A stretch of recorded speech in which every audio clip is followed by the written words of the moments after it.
City of Stevens Point Finance Committee meeting, recorded May 13, 2024.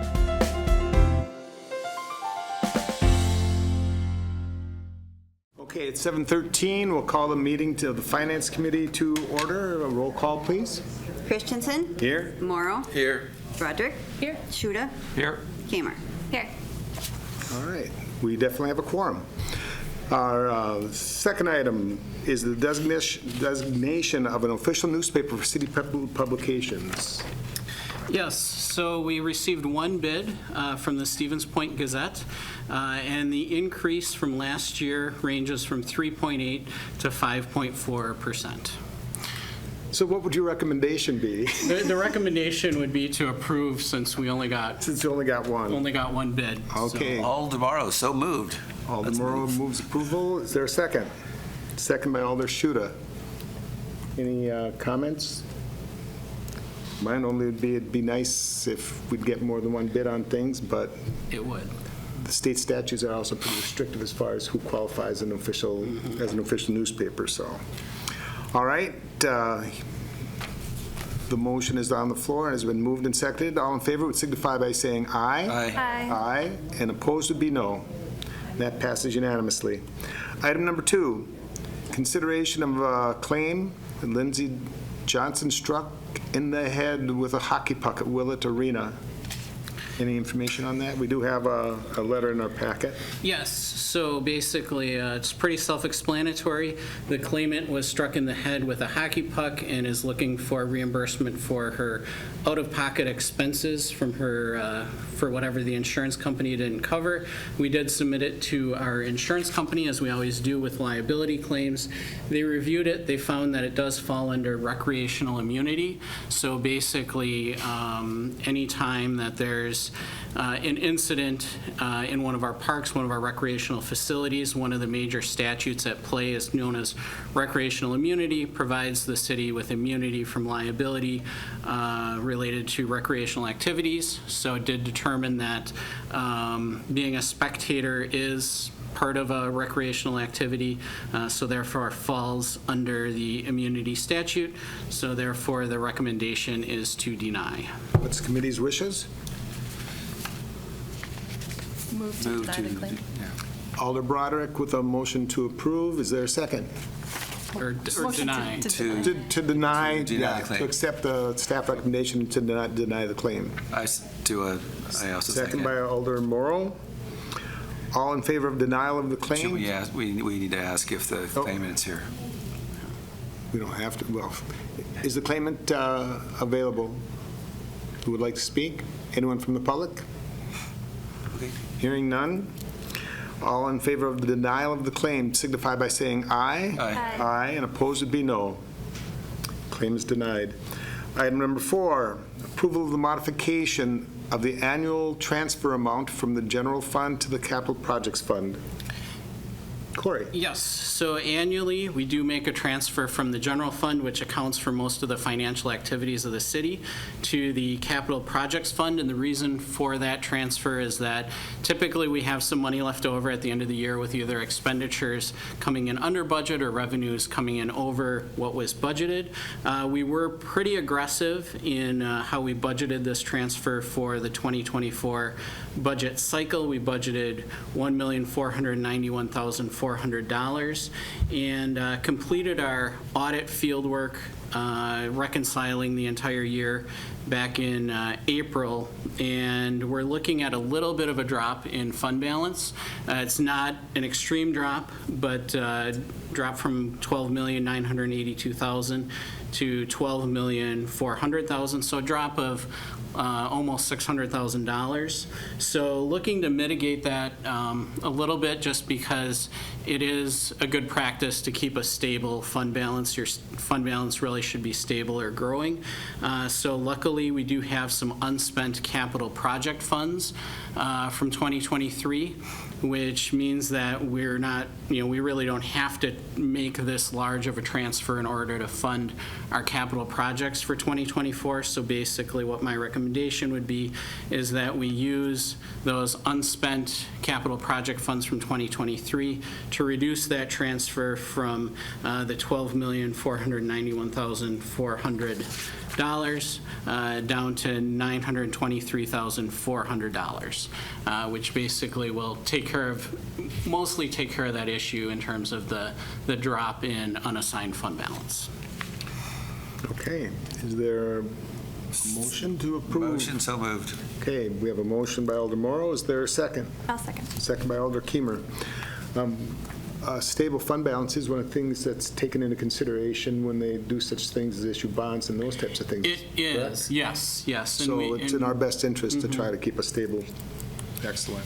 Yep, correct. All right. Anyone, any comments from the committee? Questions? Anyone from the public? Hearing none, all in favor of the transfer of modifying the annual transfer amount from the general fund to the capital projects fund would signify by saying aye. Aye. Aye, and opposed would be no. Item number 5, a request from the City of Stevens Point to sell property at 4213 Simona Street. Director Kronosky, would you like to give us some background on this, please? Thank you, Finance Committee. So before you is a request really from jointly the Community Development Department and the Public Utilities Department. As folks might recall, we acquired 4213 Simona Street and the adjacent vacant parcel for the purposes of constructing a new municipal wellhead. A condition of buying the vacant lot, which was owned by the owner of the Simona Street property, was that we bought both. And so we did end up listing the property with a local realtor. We did receive 5 offers. After reviewing it with Dr. Lemke and Mayor Wiesa, we have signed on behalf of the city offer number 2, which was for $20,000 over our asking price in all cash. So we believe it's the highest and best offer. Would recommend accepting that proposal and authorizing staff to execute the sale of the property. Okay. Thank you, Director. What's the committee's wishes? So moved. Moved by Alder Morrow to Sell. sell that property on Simona, 4213 Simona Street. Is there a second? I'll second. Second by Alder Kiemer. Any questions, any comments? I think it is important to note that we did not take a loss on that property. I know there were some concerns on that previously, and we obviously did fine on that, so duly noted, and job well done, Director.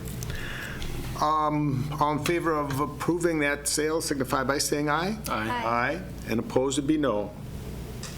Our next item, again, we get to listen to Director Kronosky on the awarding of the bid for the raising of 1200 Main Street.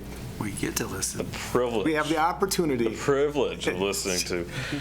So as part of the redevelopment plans for the Shopko Superblock downtown, city staff did issue the request for proposals for raising of that structure. We received 10 bids with a apparent low bid from Best Enterprises out of De Pere, Wisconsin. We did walk through the building with them, I believe twice, and so they're well aware of what was needing to be done. I feel confident that they're going to be able to complete the work within the proposed raising contract. So staff's recommendation is to authorize city staff to execute a contract on your behalf with Best Enterprises. Would you remind us of the tentative, of the proposed timeframe? I think that's a little bit up in the air. There's discussion whether or not we do it before 4th of July, if we wait until after the activities of Riverfront and the 4th of July parade occur. But there's going to be demolition and crushing on site, so a fair amount of dust will be present during that time. My best guess, it's going to take about 6 to 8 weeks to complete. So it's a very long process because the building is all concrete with steel, and then there is a mezzanine that encompasses about a third of the building in the front part that is all poured spancrete. So it is a little bit more intense than I think folks who are just familiar with the retail component are aware of. So, All right. Committee, once again, what are your wishes? So move the accept. Moved by bid. Alder Shuda to accept the bid for the demolition. Is there a second? I'll second. Second by Alder Broderick. Comments? I do have a question. There was quite a bit of material about the pre-demolition assessment for contaminants. I just was wondering if the abatement had already been done, or if there's an RFP for that, or how that whole process works. So there is a small amount of asbestos within the Shopko building. Obviously, anything really built in the late 70s, early 80s, we were kind of out of the asbestos era, thankfully. So essentially, if any of the concrete that has asbestos-containing material is being recycled, that does require abatement. If it is just going to a landfill, there is no abatement required. And because there was a small amount, we did advise the applicants that if you intended to recycle the concrete, come to us with an asbestos abatement proposal as well. And so that's included in these proposals. So very good question. Okay.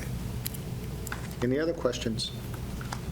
Hearing none, vote would be in order. Oh, we have a member of the public. No, absolutely. Come on up. Please identify yourself for the public. Jackie Guthrie, Alder District 2, 2700 Peck Street. I had a constituent contact me about the cost of demolishing the Shopko and voice concern about the cost borne by the city for what is described as redevelopment that will be the burden of whoever builds new buildings in this redevelopment plan. I wonder if you can speak to, just broad back of the envelope, cost of the city to redevelop this space, including, I would imagine, streets and sewers and demoing this building, compared to what will be borne by private folks who want to redevelop and build retail space or apartment buildings for rent or things like that. Could you speak to that for us? I'm a little fearful it's outside the scope of the request before you, but I will just reiterate that we did acquire the building for, I believe, $1.2 million. It's expected, you've got just about $250,000 additional in raising costs, and we do intend to, as part of the first phase of the redevelopment of the Shopko site, put the Union Street extension through to, the Strong's extension through to Union, likely in 2025, and some of the underground utility work. In general, I don't want to get into too many specifics, but while the TIF district will take on the financial burden, that money will be paid back via increment that's generated because of redevelopment efforts through private parties. So when we do have projects that will occur on that site or within TIF district number 10, we'll be certain to negotiate deals that make sure the city's TIF district is in the green as opposed to being in the red. TIF 10 right now is in a really precarious financial state because there's not been a lot of new increment generated because of deals with like Northside Yard where they're receiving 100% of their increment. So just being cognizant of that as we move forward. And the only other thing, if I can add to that too, is, and I noted this in my notes for the committee, that we'll likely have to do a transfer toward the end of the year from TIF 5 to TIF District 10 to cover this expense, just because TIF 10 right now, as of right now, doesn't have the money on hand to fund this. So, which is the same thing that we did with the acquisition of the Shopko building as well. We transferred some money from TIF 5, which is the north side TIF district, which is in a much better financial position than TIF 10, the downtown TIF is. And I will say, it's not super uncommon for TIF districts in their infancy, like TIF 10, to run in the negative, per se, for the first several years of their lifespan, because you have to make big investments typically up front, especially in redevelopment projects like this, and that long-term, that money will come back through new increment generated, so. So eventually, it's not an expense, but an investment. Correct. Okay. Any other speakers? Any questions? If not, a vote would be in order. All in favor of approval of accepting that bid would signify by saying aye. Aye. Aye, and opposed would be no. Item number 7 on our agenda is the authorization of professional services for improvements in the East Park Commerce Center. Director Badoon. Good evening. I tried to put everything together in the memo. Hopefully I kept others concise. Just a little bit of background as I identified there. This is the general approach we've been working with East Park Commerce Center. So this is ultimately would be the third request, had being the initial RFP that we put out in 2018 when we hired Rupert Milkey. I forget exactly when we reauthorized funds towards that. Wasn't that long ago. Surprisingly, just like everything else, the cost of professional services have also gone up. So we're just looking to come back to get another reauthorization for that. To put it in context of what I have there, I have a list of potential projects, and I just want to clarify that. I mean, these are all just potential things. None of this stuff is, really ready to go. We're not looking to, necessarily do all these. We probably won't under what we're looking for authorization. But just as they come up, oftentimes it's quick. We might need just like that preliminary engineering before we even get into to bring an idea back, to the council or something like that. So it's nice that we can react quickly to these things and have that vehicle for us. In context, this request is a little bit higher than where we've been the previous two times. Previously, we've been around like 300,000, 350. I believe the first one, 275 was the last one. So this one, however, one of the things that we do want to execute right away is a task order for some construction observation. With all the work we have going on this year, we're always getting run, thin on staff to be able to oversee everything. So approximately 130,000, 135,000 of that is estimated could go to that. We'll try to balance that and keep it down because we'll be paying as a, time and materials for their services to observe that during construction this summer. So our plan is hopefully to keep it under that, but just looking at that, if you take that off, there's about $350,000 remaining to do some of those other things that check off as they might come in.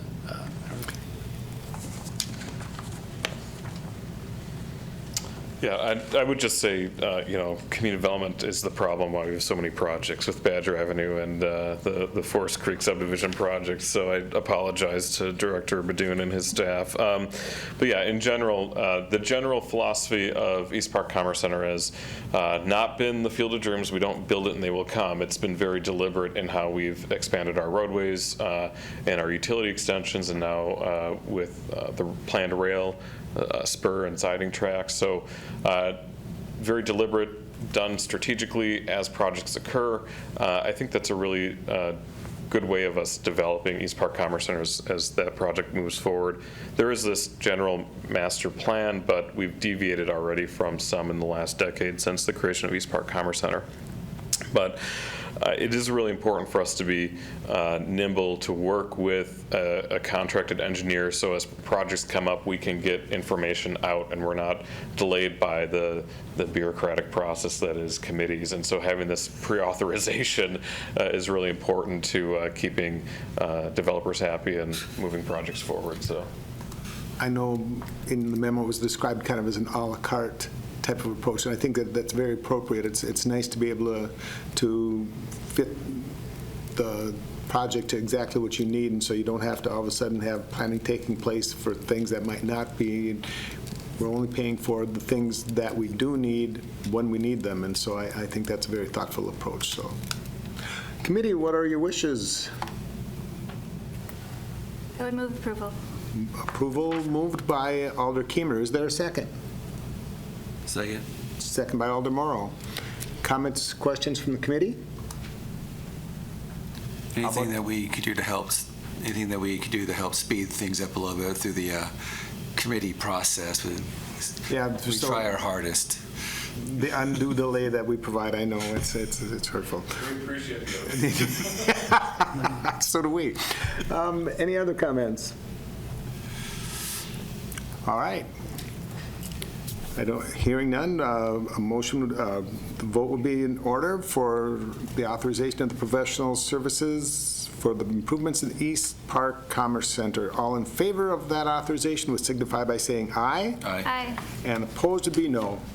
And that passes unanimously. That brings us to the approval of claims paid, which still boggles my mind that we have to approve things that have already happened. But let's do it. Yes, so a couple of big expenses just with a couple of capital projects, and then also we did receive our lottery credit from the state. So you see the lottery credit on your tax bill, the state gives us money for that. And then we also forward that to the school district and Portage County for their respective shares of that lottery credit that you see on your tax bill. Okay. Any other questions from committee members that they may have for our comptroller treasurer on the claims paid? Anything catch your eye? I guess I do have a question.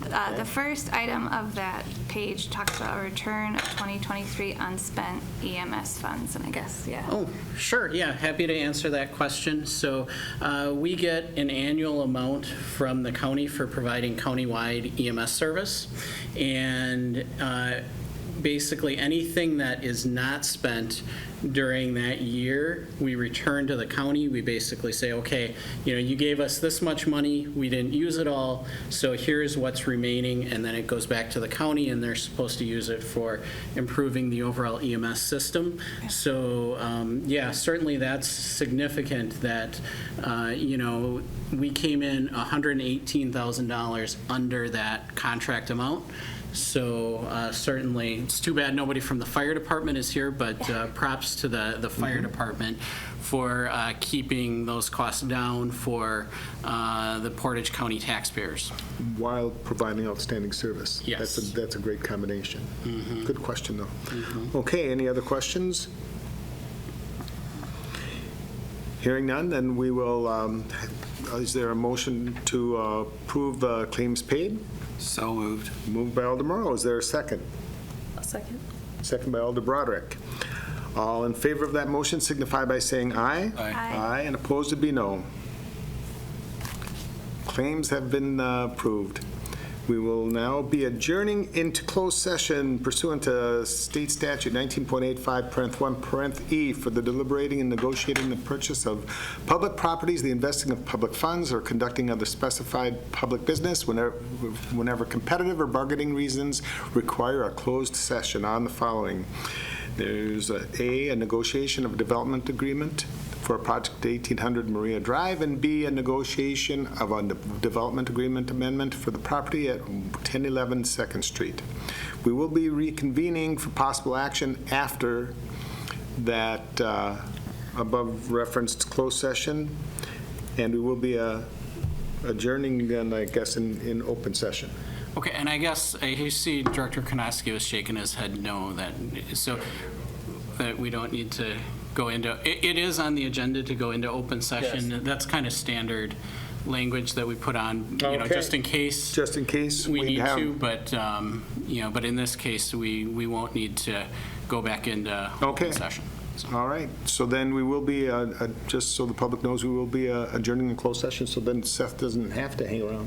yeah, correct. That's going to make him sad, I know. Aw, dang. All right, so we need a roll call to go into closed session, right? Don't we need a motion first? Motion to go into closed session, yep. I'm making a motion to go in a closed Motion session. by Alder Morrow. Is there a second? I'll second. Second by Alder Kiemer. Roll call. Christensen. Yes. Morrow. Aye. Judah. Aye. Broderick. Aye. Keemer. Aye.